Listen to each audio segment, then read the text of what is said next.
for WWF, based out of the EPO office. And here today, just to facilitate the conversation here, we have a couple of great panelists. Michael Matheson, no relation, but Scottish Government's Cabinet Secretary for Net Zero, Energy and Transport. So welcome, Michael. And Manuel Pugar Vidal, the global leader for climate and energy at WWF and president for COP26. It's a really great opportunity for me to come here and facilitate because I am from Scotland, sharing the same name with Michael, but I work with Manuel. So this is really exciting for me, and I hope we have a great discussion. So here what we're going to do is discuss the role of states and regions in achieving 1.5 and the part that Scotland can play in accelerating action from non-party actors. Just to let you know that we are delighted to say that we will be joined shortly by the First Minister of Scotland, that's the plan, to set out the government's commitments on increasing ambition and action on states and regions. So we're expecting an interjection in a few minutes, but I think we just want to start with the discussion first off with Michael and Manuel. So I'm just going to crack off with my questions. So the first one, we wanted to talk about the role of states and regions. Michael, I'm going to come to you first on this, but I wanted to sort of set us off with a question. Why do you think non-party actors are so important in our fight against climate change? Okay, well, good morning, everyone, and thank you very much to WWF for organising this event and for inviting us along to take part in it.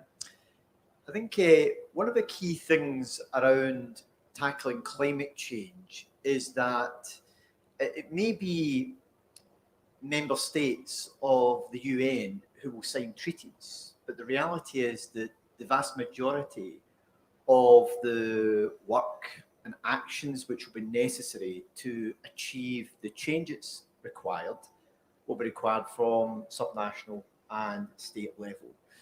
I think it's estimated that in the region of anything between 50 to 70% of the actions which are necessary to tackle climate change very often fall within the gift of subnational, state or local authority level functions. Therefore, to get to create a change at a grassroots level that will be necessary to tackle climate change, that won't happen at a state level. That won't happen at a national level. That has to happen at a subnational level and at a state level.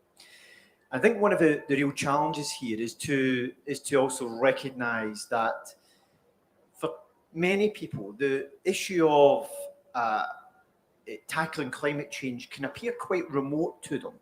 It can appear as though it's being led by politicians at a national level, but to tackle climate change, it needs to take place at a personal, community, local level. And therefore, those who are engaged in this process at a local, community-based level need to have an input into determining what the actions are and how they should be taken forward at a global level.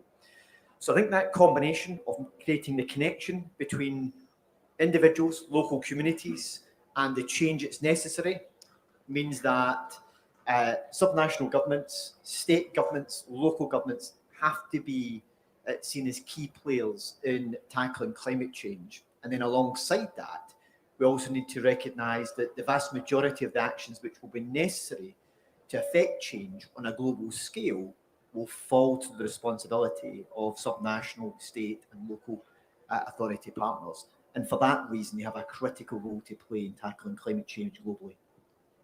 Thanks, Michael. That's a great sort of summary of the think globally, act locally sort of mantra, which I think is really great. Manuel, maybe we come for you. I don't know if you want to add anything to that. Yeah, sure. Thank you. Thank you, Michael. And thank you, Shirley. You know that I went to Rio 92 almost 30 years ago. And I remember that at that time, we used to have two separate places. The Flamingo Park for the non-state actors and the Rio Convention Center with a lot of restrictions to access to. And that was the time in which we used to think that this was just a party's discussion. And then we move into the climate debate, because in Rio we got the climate change convention. And we move into the development of that convention to Kyoto. And still, we used to think at that time that just for parties, and even more, just for the Annex 1 parties, also just the most developed part of the world.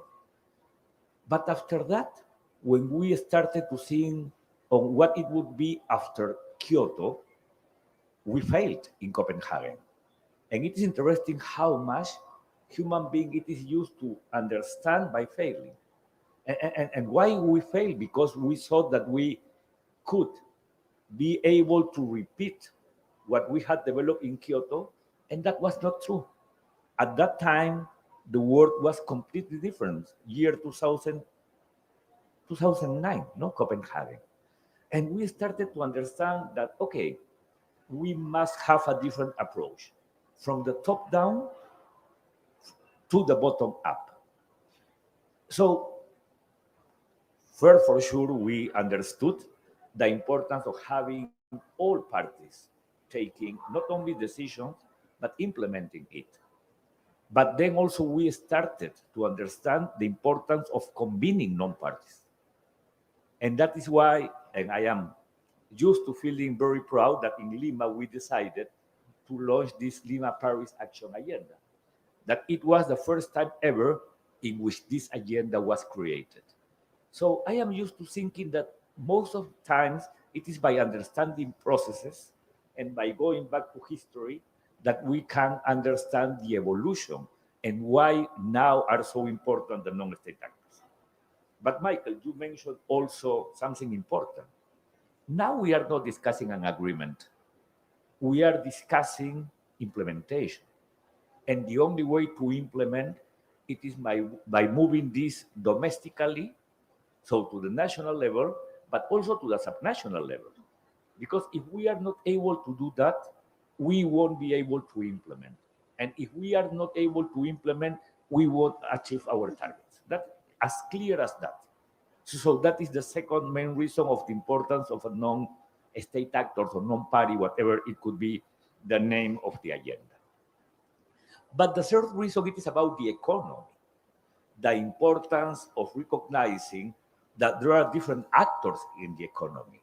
So it is not just about the Minister of Finance, that for sure it's an important actor in any place, but also it is about the subnational governments and mayors, but it is about the business sector and many, many actors that can help to support the implementation in different levels.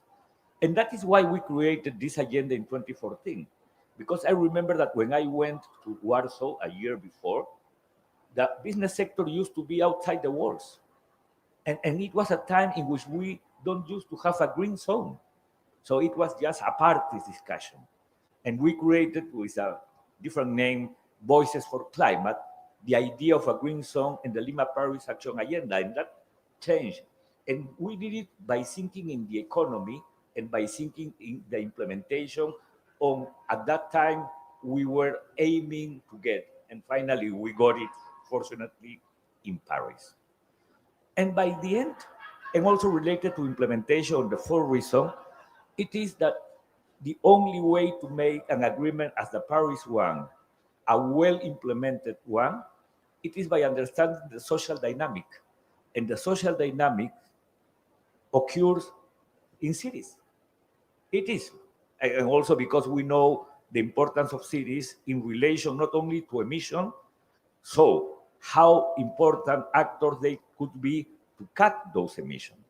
And also it is interesting because it is in cities that you can integrate the elements of the agenda. So you can develop an agenda for transport, for building, for solid waste management, for clean air, among many, many other topics.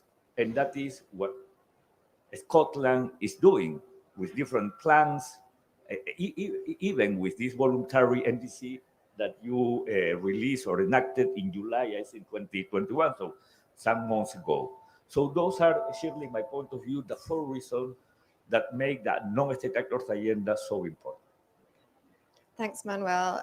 Really resonates with me as we're talking a lot about pivoting into implementation and how it seems that states and regions, really their importance is only going to grow as we move on to implementing the NDCs. So great, thank you. So let's move on. I'm going to give you a double question here, Michael.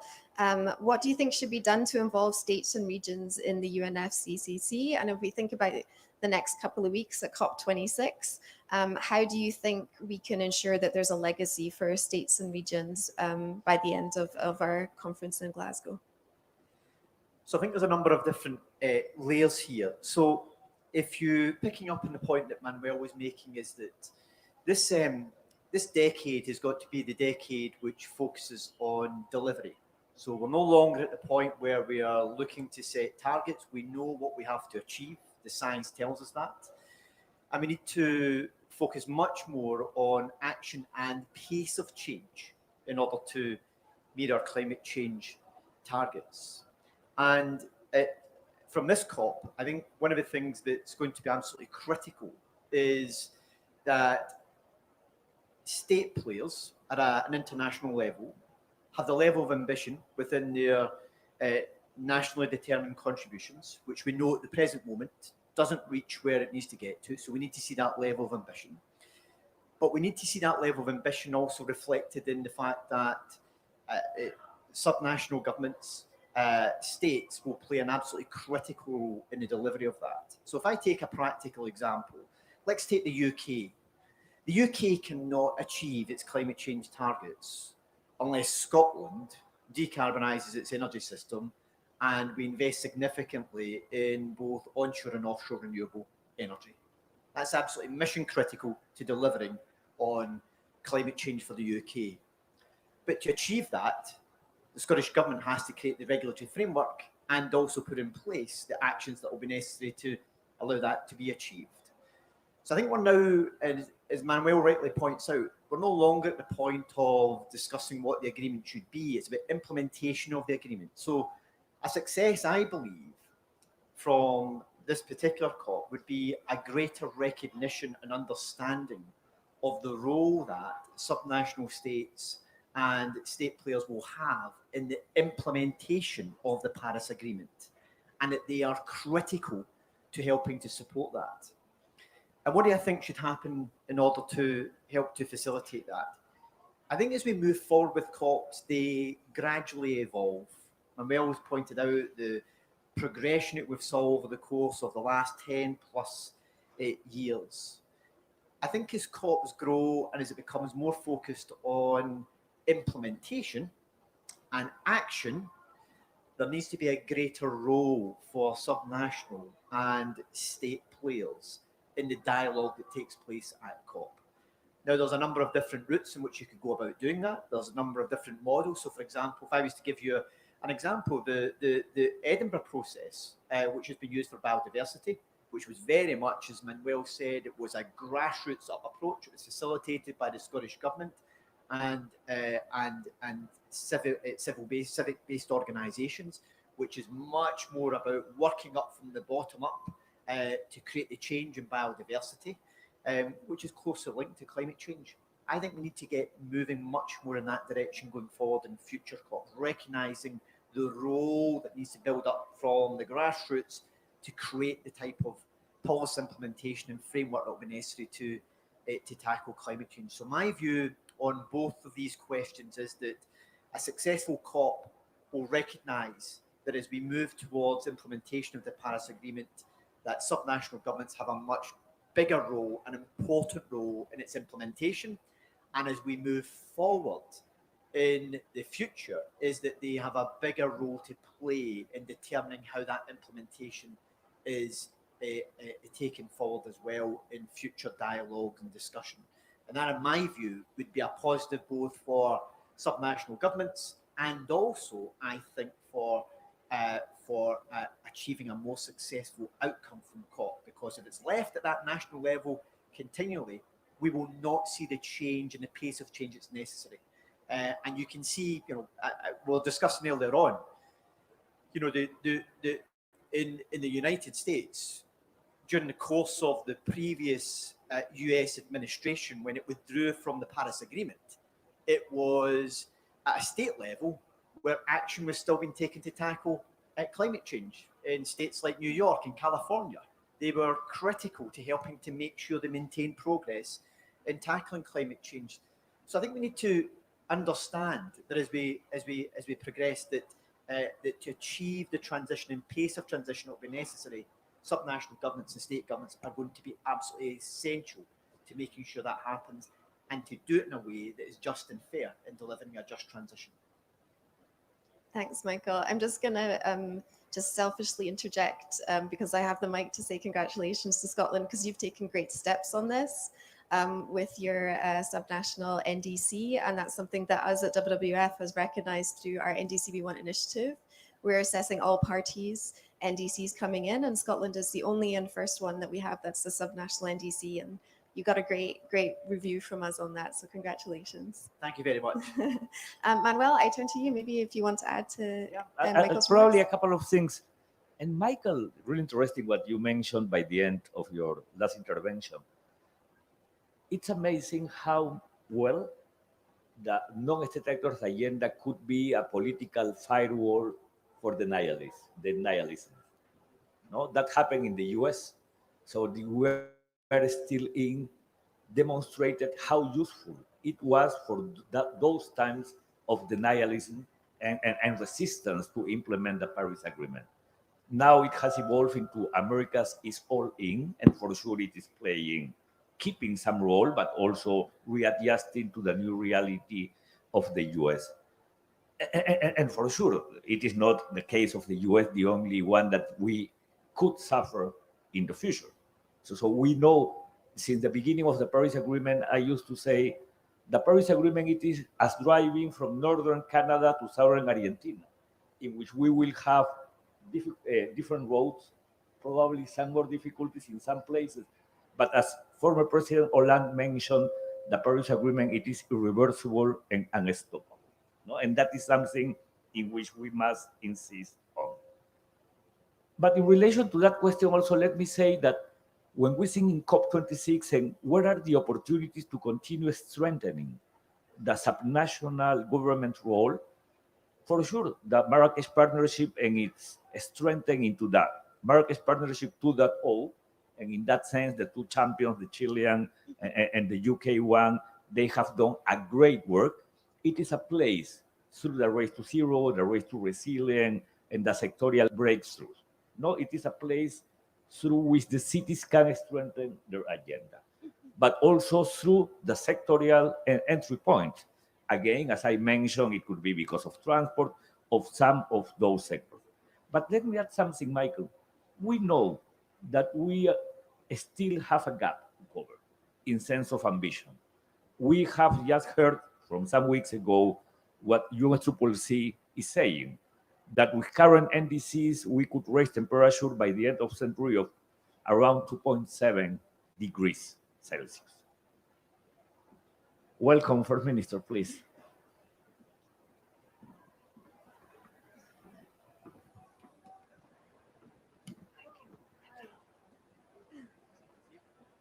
Hi, nice to meet you. Thank you and welcome, First Minister. Thank you for joining us. Thank you very much for having me. It's a pleasure to be here. Yeah. Okay, so that is again 3 points, goals, but probably if we were able to think on the role of subnational governments, probably that would be the best way to cover the current ambition gap. And probably in many cases, many governments have not thought on that. How much by bringing more closer subnational government, they could close that gap. So things are evolving positively. I am used to being optimistic on this process. We don't need to keep and to continue pushing the process forward because it is feasible. But we do need to continue involving more subnational government and more non-state actors into this. And let me finish this intervention by saying the first time we met First Minister, it was, I think, in Bonn, in the presentation of the yearbook for the non-state actors 3 or 4 years ago, probably a bit more. So thank you for that, because since the beginning, you have been committed and involved in that role of subnational governments and non-state actors into the climate agenda. And let me add the last thing. And now, let's start to think in the connection in between climate and nature. That is key. We are also in a time of promoting convergence, and to start to think how much by working on nature we can achieve our climate objective, and to think on how much nature-based solutions for cities, for example, could be a good tool to continue promoting our climate action and to move the world into the 1.5 and to be net zero and resilient by half of century. And for sure, in relation to that adaptation, it is a key element. Thanks, Manuel. Welcome, Nicola. Welcome to the Panda Pavilion on behalf of WWF. I'm just here filtering questions. We've just had a great discussion with Manuel and Michael on the role of states and regions, and you actually come at the perfect timing. So maybe if I can turn to the role of Scotland and ask you the question that we have here is, what do you think is the role of Scotland and other non-party actors in driving global ambition and action? I think we've got a massive role to play. You know, I'm not going to betray any secrets here when I say I would prefer Scotland to be round the negotiating table here in our own right, pushing forward. But short of that, we've got to make sure we're doing everything we can. First and foremost, that means doing the things we need to do and winning credibility. Scotland, I think by any measure, can claim to be a world leader in climate action, but the bar of world leadership is far too low. So it doesn't take enough to be a world leader. We've got to up our own ambition and delivery against that ambition. But we've also got a big part to play in corralling the subnational governments, cities, regions, devolved governments like ours. Because if we look at what is required in terms of emissions reductions to meet 1.5 degrees, about half of the total reduction required to achieve that requires action on the part of governments like the Scottish government, subnational governments. So if we don't play our part, the world won't get where it needs to be. We are the European co-chair of the Under 2 coalition. The member governments of the Under 2 coalition represent almost 2 billion people across the world. So it's a practical reality that if we don't play our part, we're not going to meet that global ambition. But that doesn't let the countries that will be around that negotiating table over the next 2 days off the hook. They have to absolutely step up and do everything that is required of them as well. Great, thank you. Manuel, I don't know if you want to add to that from your experience. What do you think non-party actors can do to drive ambition, and what do you think the role Scotland could play in the next 2 weeks? Since the beginning, because I remember that some years ago I was here and I highlighted all what Scotland is doing and working on strengthening their own climate plans. That is fantastic, because it is not just something that you did some years ago and you haven't never updated. You are keeping an update of your targets, plans, also to think about decarbonization. And what it is so important, First Minister, it is your just transition, because you have a just transition commission. And that is a key element. And sometimes we are not used to thinking on just transition. And sometimes we are thinking that just transition, it is just for the global south or for the poorest or the less developed countries on the world. And that is not true.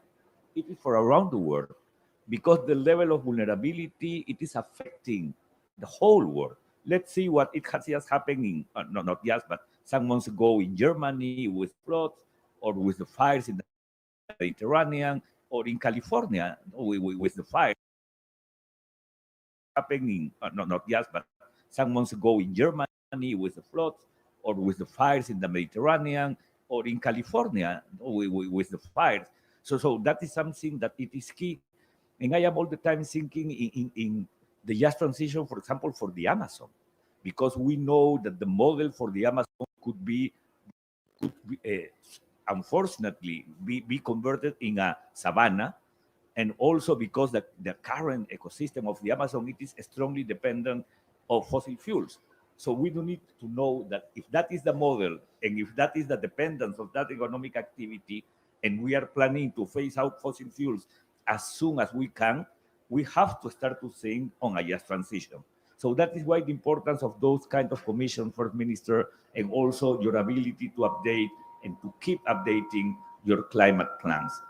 So the role of cities, it is so important.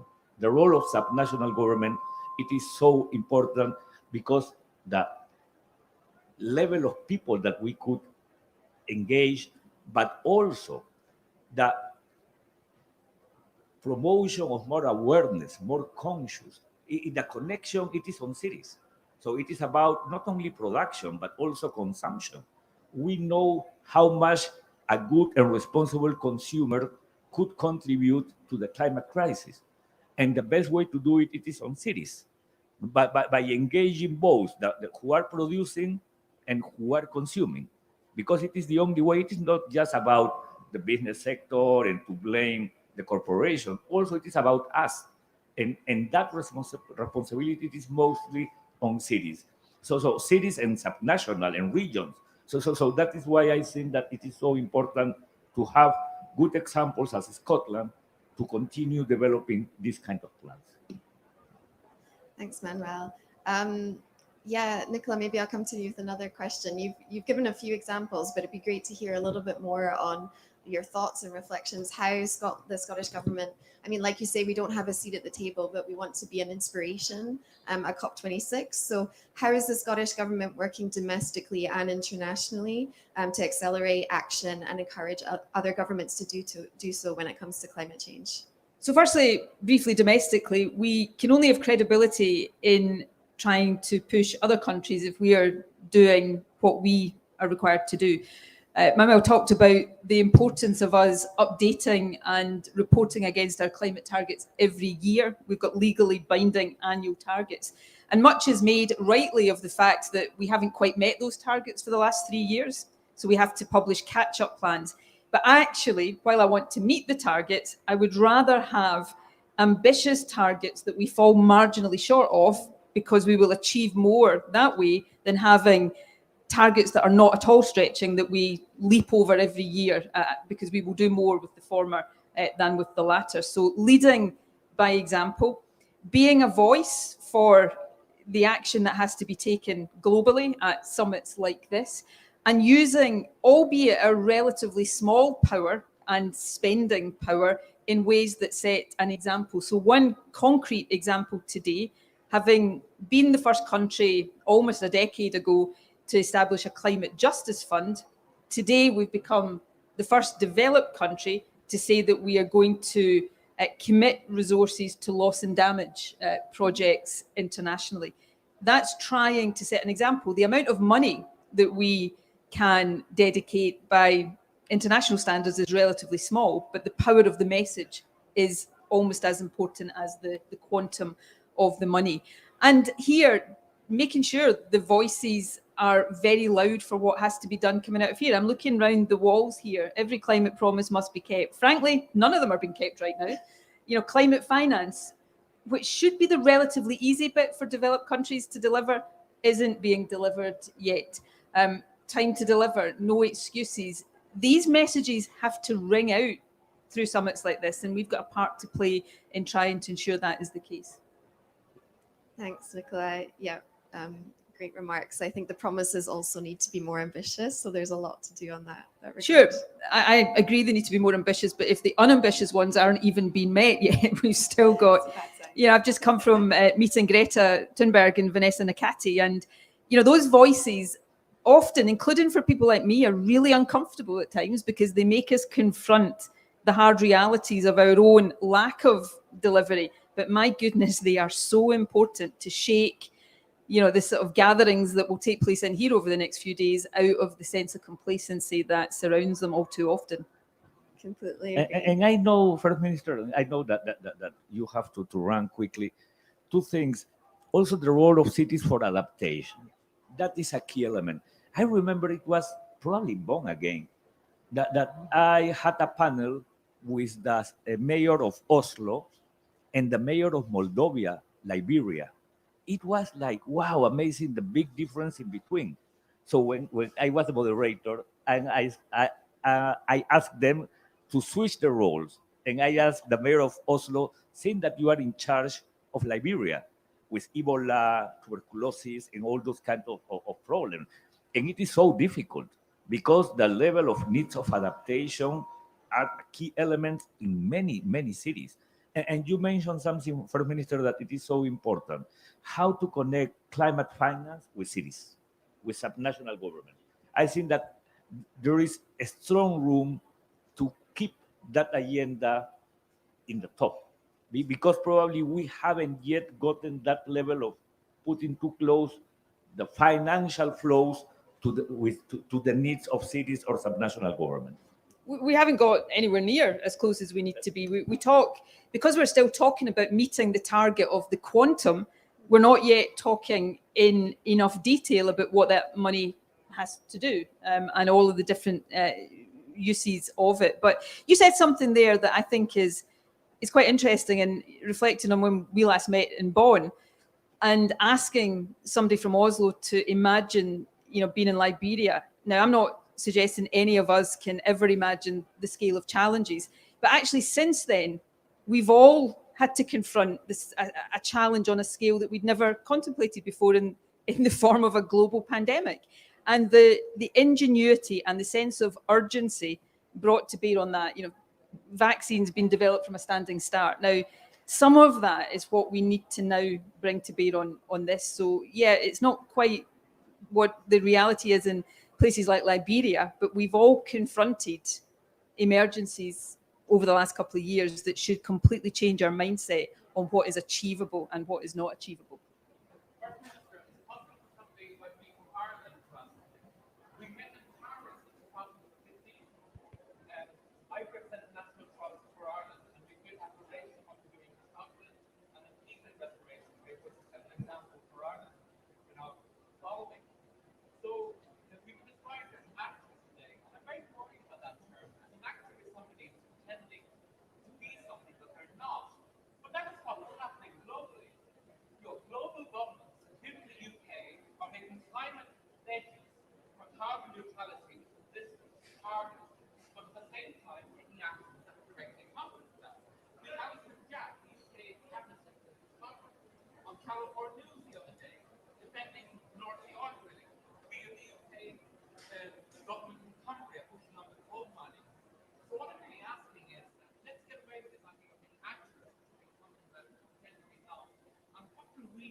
To abandon North Sea drilling, to abandon cumbering coal mining, to take meaningful action against bovine agriculture. I'm trying not to interject, but I know that the First Minister has to move on soon, so maybe you could keep your intervention short. I've got to move on to the opening ceremony, where I might get to see Boris Johnson, so if I get the chance, I'll pass on your message. But it's a message to all of us. Not the UK government is effectively the leader of this COP, so they have a particular responsibility. But you're right. We should be. Let's not move away from the word actor. Let's make sure it means what it is intended, not pretending to do things, but doing things and doing the right things. You take oil and gas. That's all countries have really difficult issues to confront. For a country like Scotland, oil and gas is the most difficult. Tens of thousands of jobs dependent on that. But that can't be an excuse for saying, let's just keep going, drilling for oil and gas indefinitely, because that's catastrophic for the planet. So instead, facing up to that is our biggest challenge, and working out how we move away from it as quickly as possible. That's what we're trying to do, to create the alternative jobs so that we're not leaving people on the scrap heap. If we only face up to the relatively easy things, we won't get anywhere. So you're right to say this has to be a moment that leaders, all of us, whether we're around that negotiating table or not, are really held to account for the reality of what we promise, not for the rhetoric of it. And what can everybody do? Make life really uncomfortable for any government, any leader that's not doing enough. At times that will be my government, and rightly so. We've all got to be pushed much harder, much faster. This summit should not feel comfortable for anybody in a position of leadership and responsibility. It should feel bloody uncomfortable because nobody yet is doing enough, and that's the reality. Thanks very much, Nicola. As a fellow Scot, I'm looking forward to following you at this conference and really seeing how we shine as Scotland. So thank you very much. And thank you so much for joining us today. I think you're going to be ushered out the door now, but we're delighted to have you on the panel. Thank you. Thank you very much. Thanks for allowing me to be here for a short period.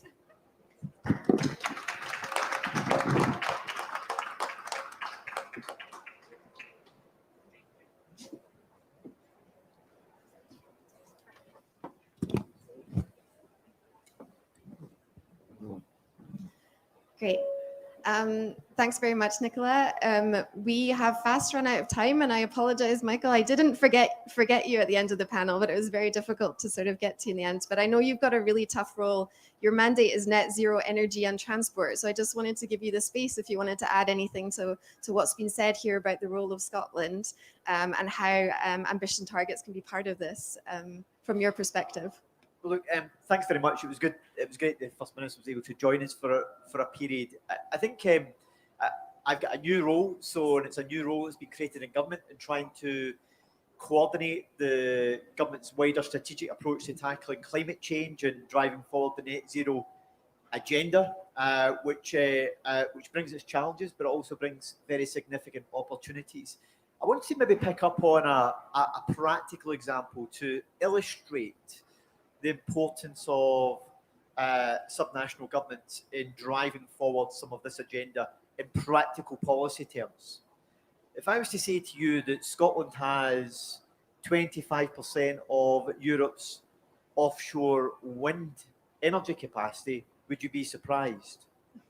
If I was to say to you that we not only have about a quarter of Europe's offshore wind energy capacity, we also have about a quarter of Europe's offshore marine energy capacity. So in order to achieve that, as a devolved government, we need to create the regulatory framework to help to support that transition from an energy sector in oil and gas, which is heavily dependent upon extracting hydrocarbons, to one which is much more dependent upon renewables, and to do that in a just and fair way. To achieve that, a devolved government, the Scottish Government, has to take the right regulatory actions and policy actions to facilitate that. If we get that right, Scotland benefits, our environment benefits, the UK benefits, but Europe and the wider world benefits, because as major industrial economies such as Germany look to decarbonise, they're going to be very heavily dependent upon hydrogen, and green hydrogen in particular. And Scotland has the massive potential to be a net exporter of green hydrogen across Europe. That in itself then helps to speed up the whole process of decarbonising major economies across Europe. So I think if there's anything I would say from my role, and one of the things that has struck me the most since I've come into this post in the last couple of months, is that subnational governments, devolved governments, local government, whatever state level governments, whichever country you're in, are absolutely mission critical to delivering on a just and fair transition. And I think Manuel makes a very good point, is that the deficit at an international level can be addressed by subnational and state governments. And what we need to do is to ensure that the UN recognise that potential role, and that we start to have dialogue on an international level that helps to support and aid that. Some of that's taken place through the Under 2 coalition, etc. But I think at a UN level, there's an opportunity to set that in a direction that can help to create change and transition in a way and at a pace that is much faster than is presently being proposed by states at a national level. And in doing that, we will get the pace and the energy and the ambition that's necessary to meet our climate change targets.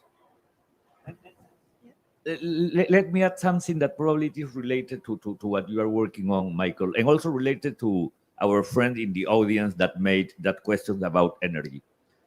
There are two elements in which we must continue working on.